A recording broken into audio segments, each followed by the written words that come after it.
buonasera a tutti.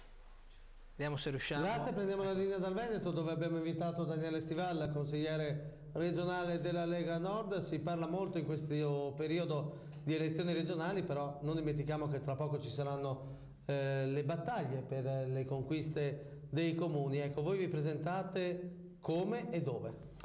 Ma ci sono importanti scadenze in provincia di Venezia, il comune di Venezia lo è su tutte, in questo territorio abbiamo Cavallino Tre Porti, si vota anche a Venezia, no? Esattamente, il comune di Venezia, Cavallino Tre Porti, Torre di Mosto e Portogruaro. In tutti e tre i comuni noi vorremmo e vogliamo fare l'alleanza che c'è in regione, che c'è a livello nazionale, che c'è in provincia di Venezia, e cioè Lega e PDL, andando con i simboli della Lega e del PDL. Poi che il sindaco sia della Lega o del PDL non ci sono problemi o non ci sono rimostranze particolari, l'importante è mantenere quella filiera che ormai c'è a tutti i livelli istituzionali, al governo di tutti questi livelli istituzionali appunto, e quindi ci sembra giusto e corretto di presentarsi ai cittadini di questi comuni con la stessa falsariga di accordo. Cosa si sta muovendo a Torre di Mosto e a Portogruaro in particolare? Ma facilmente c'è sintonia su dei nomi della Lega, e quindi a Torre di Mosto è facile che ci sia il candidato sindaco della Lega.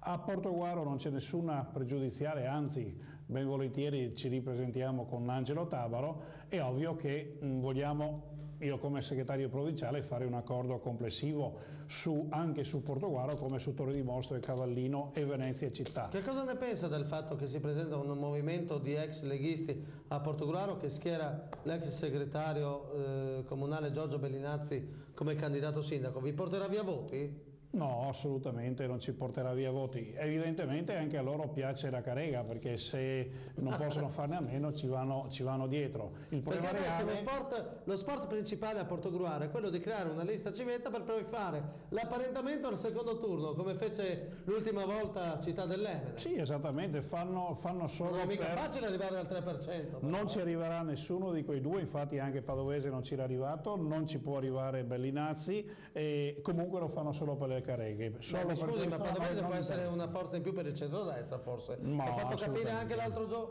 Lo ha fatto capire l'altro giorno. Forse tra lui e Bertoncello non c'è più quell'idillio che aveva permesso a Bertoncello di vincere le elezioni. Ma noi, quelli che tradiscono una volta, possono tradire anche una seconda volta. Se non ci stanno le regole della politica, loro non riconoscono la politica, per cui un movimento che poi non si interfaccia con gli enti superiori è destinato a non dare servizi ai cittadini, e quindi è bene che se ne stia a casa. Ringraziamo dunque Daniele Stivalla, linea alla redazione centrale.